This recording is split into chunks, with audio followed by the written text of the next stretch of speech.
Howdy, y'all. It's Curious Raven. We are on day 7 of Advent. I am joined by Marie's Field of Nightmares. She is an amazing narrator, and I think you should go check her out. These stories are haunted house stories. Number 1, I'm just going to paste what I cross-posted in our haunting, because I'm running on 0 sleep. So I, 31 female, live alone ever since Black Friday.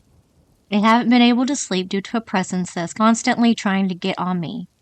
Sorry, I've been sleeping because every time I lay down, I feel I haven't been sleeping because every time I lay down, I feel it pacing back and forth or crawling on me up to my face. I think it's trying to get in my mouth. So forgive me for grammar. I thought maybe it was my bed, so I tried to sleep on the couch. I felt it trying to still go into my mouth. I literally punched myself in the face. I tried praying and tried sage incense. I just don't know what to do. I told my friend, he said I could tell it to leave, which I did like 5 times, and it still didn't work. Last night, I tried to stay still and just cover my mouth when it climbed on my arm, and I felt an intense burning feeling. So I stayed awake. If anyone can help me, please. Update. Last night was horrible. It somehow got into my stomach and I had a horrible panic attack. Today I talked to my therapist and he was just like, it's all in your head. You need sleep. That's your homework for tonight. I know this wasn't all in my head. So I went to the spiritualist and the thing that was haunting me was my sister. As much as she loved me, she always had an envy, which same back at her. It's pretty wild. During the healing, I kept feeling something being taken off and something coming right back. The spiritualist said in all her years she has never been spooked before until now. She latched onto me so hard that she latched on to me in different dimensions. Which is, wow.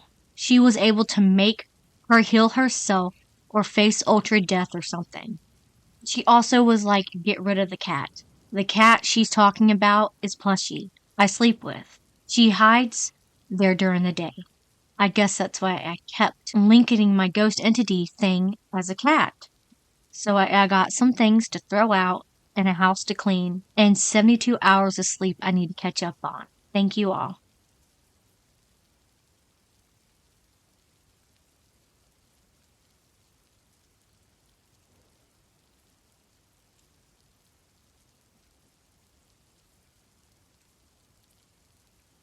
Number 2. I lived with my grandmother and my step-grandpa throughout high school. I had lived in the house for a long time and told me that the whole thing had burnt down in the 1920s. That's all I know about the place, but it was always low-key creepy. I'm a horror fan, so that pleased me. Anyways, one night I get up and go downstairs to the kitchen because I'm thirsty.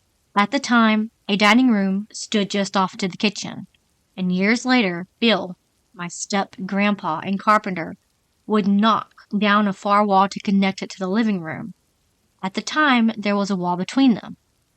So as I get a glass of water and walk past the table in the kitchen, a tall figure brushed by me in the dark. This was close enough to feel the disturbance in the air. I look back and see that it walks into the dining room. I assume it's Bill, because he's very tall. I follow it to find out what the hell he's doing up so late. I flipped on the light, and there was no one there at all. Rattled, I turned off the light and slowly walked upstairs. That's the only time I saw something. That house has always felt occupied, even when I was there alone.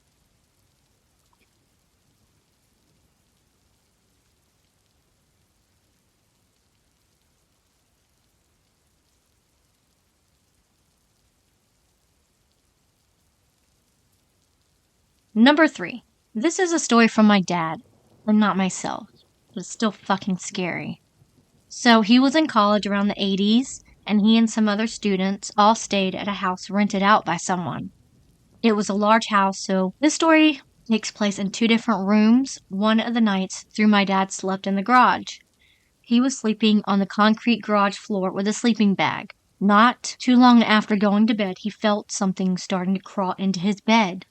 He said it felt like a girl, but he wasn't sure at first. He thought it could have been some other college student, till it grabbed on him as it was hugging him and went to move, but it left as if it just popped away like a balloon. After that, he switched the guest room. That was a horrible mistake.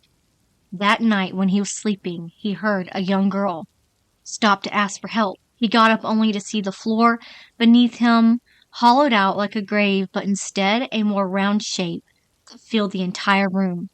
Recently, we've checked missing persons in the city, and it happened in at the time, but we have found nothing. We believe she was killed and buried under the house, but we can't be sure. Anyways, thanks for reading.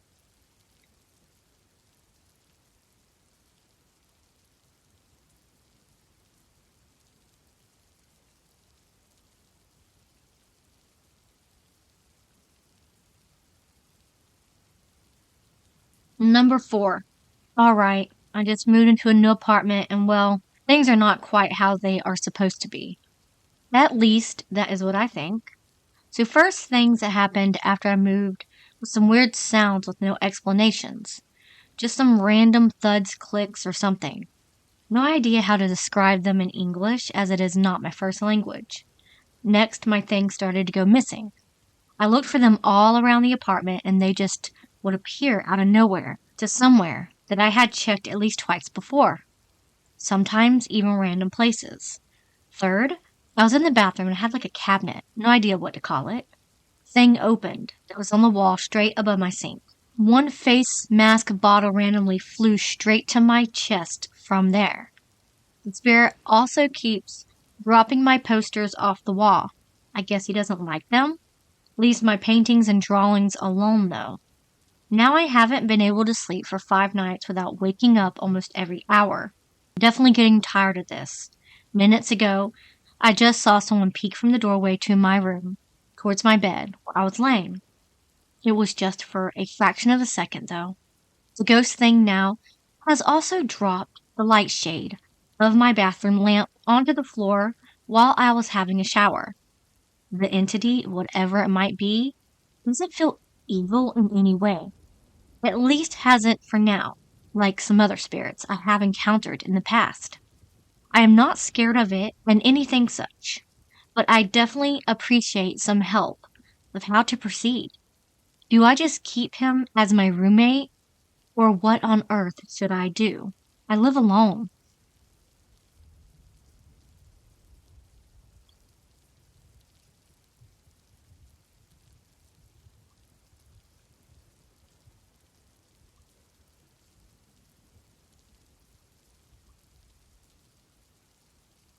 Number 5. So for the longest time, I have misplaced things and found them in places I already looked. I believed it was maybe me just not seeing things, but one time, I was with a friend trying to find my TV remote. My friend helped me search the whole bed because we had just had it. We took off everything from the bed and remade it because I couldn't find it. I sat down and when I placed my hand, it was on top of the remote. Even lost my keys in someone else's bed. I know they were there because I was sleeping on them. They kept poking me. I couldn't find them in the morning, but my friend found them in his car a week after losing them. Mother's Day, I brought my mom one of those roses in the glass water ball when something threw it across the room while no one was in there. I know no one was in there because I just left the room and I was in a very secure place. Then I literally just watched this cup move on its own. And I tried to debunk it by jumping around and shaking the table, but nothing. It did make it shake the way I saw it. I've had a lot more experiences lately. Comment if you want to hear more of my ghost stories and being haunted.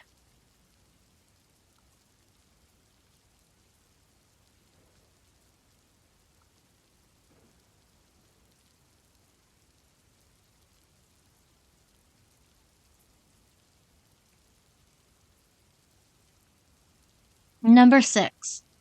I wanted to share this story somewhere. A few weeks ago, I was on FaceTime with a friend at around midnight, just walking around my house. I went up the stairs with the lights off, and when I reached the top, my friend said, Who is that person behind you? I thought she was pranking me, but she insisted she saw someone. She thought it might be a family member and was shocked I didn't acknowledge them. She said it looked like a middle-aged man with shoulder-length hair. When I showed her the stairs with the lights on and there was nothing there, about 30 minutes later my dog ran upstairs into my room, which he never does, especially late at night, unless he's scared of something like the vacuum. Then I remember about 10 years ago as a kid, a friend of mine who has also claimed to have a paranormal experience was sleeping over. I was asleep already. She said she was laying down and saw a ghost with a similar description in the same place on my stairs. She said it slowly walked towards her and then she fell asleep. My family and I have never had any encounters. My house is also nearly 100 years old.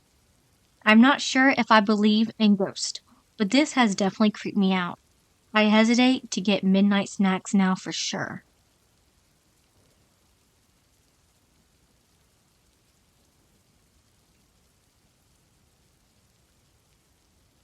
So I live with my boyfriend, my 8-year-old son, my boyfriend's uncle, and myself. So it's just the four of us. We have little things going on all the time. One time the vacuum cleaner was just sitting there like it always does when it's not in use, and all of a sudden it just fell over and hit a glass door of a cabinet with enough force to shatter the glass. I was standing in the same room and literally watched as it happened. Also, things go missing constantly, then will turn up hours or even days later in a super obvious spot, like right out in the open, where there's no way we could have missed seeing it before. And this happens regularly with all kinds of random things around the house. It literally makes me go crazy sometimes. There's also the shadows. We have shadows that you can see even in a dark room. Like the lights are off and the room is almost completely dark, but there will be this human-shaped area that is just way darker than the darkness around it. It's scary to be laying in bed watching the shadow of a person walk across the wall, and there's no light sources to make a shadow. There's multiple shadow entities because I've seen more than one at a time before. I will also occasionally glimpse them in the daytime, moving around, but they tend to stay in the darker areas of the room, like the shadowy corners. Maybe being in the shadows makes them feel like they can't be seen or something. But I can definitely see what looks to be super dark shadows on top of the regular shadows that are there. Plus, they move when all the regular shadows just stay still. Then there is the back bedroom where my boyfriend's uncle sleeps. It's one bedroom at the far end of the trailer, all by itself down a hallway where the washer and dryer are. If you're in the living room, you can look straight through the kitchen, down the hallway, and see the bedroom door at the far end of the hallway. So if the door is open, you can see straight into the bedroom all the way from the living room. Well, Grandma was over that day and was standing in the kitchen cooking, but that side of the kitchen was hidden by the partial living room wall, so I couldn't see her standing there. But I looked down the hallway and saw what looked to be her standing in Uncle's bedroom, just facing the bed and staring. So, knowing Grandma is in early stage dementia, I was wondering what she was doing in Uncle's room, so I start to walk that way. As soon as I get past the kitchen wall, I can see the whole kitchen, and I see Grandma standing there at the stove. I look back down the hallway, and the person, or whatever it was, wasn't there anymore. Uncle has always woken up to see a shadow in his room staring at him, as well as some friends who stayed in that room before Uncle moved in. They actually stayed for a couple of weeks and didn't see anything at first. Then, one night, the girl woke up with a horrible feeling and saw a person standing by the bed watching her. She freaked out and went under the covers, and when she came back out, the person was gone. All she could say was it was an older lady. The guy staying with her in the bedroom didn't see anything that night, but he did say that he didn't like sleeping in that room because it gave him a bad feeling.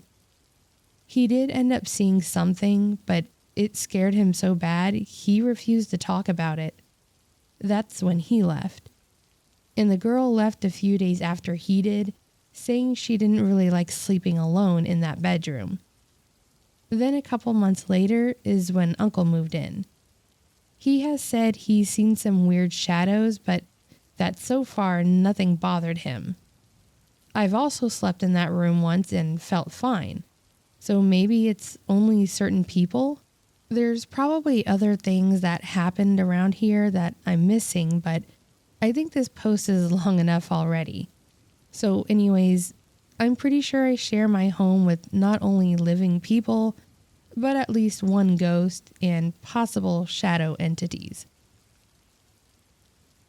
That's the end of the stories for today. I hope y'all enjoyed this collection. Thank you so much for being here and supporting my channel. A big shout out to my guest narrator today, Marie's Field of Nightmares. I will leave her link down below and go show her some love. I love y'all so much. I'll see y'all tomorrow on day 8 of Advent. Until then, remember, it's scary out there. Please like and subscribe.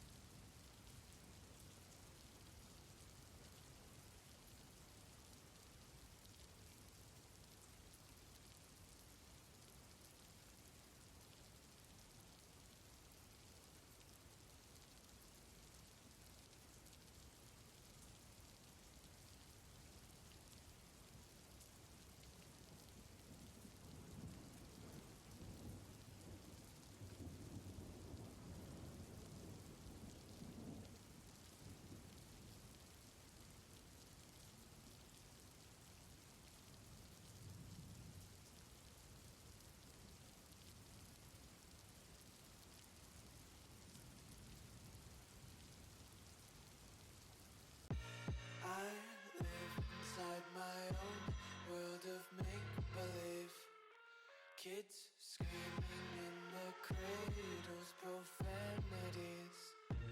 I see the world through ice covered in ink and bleach. Cross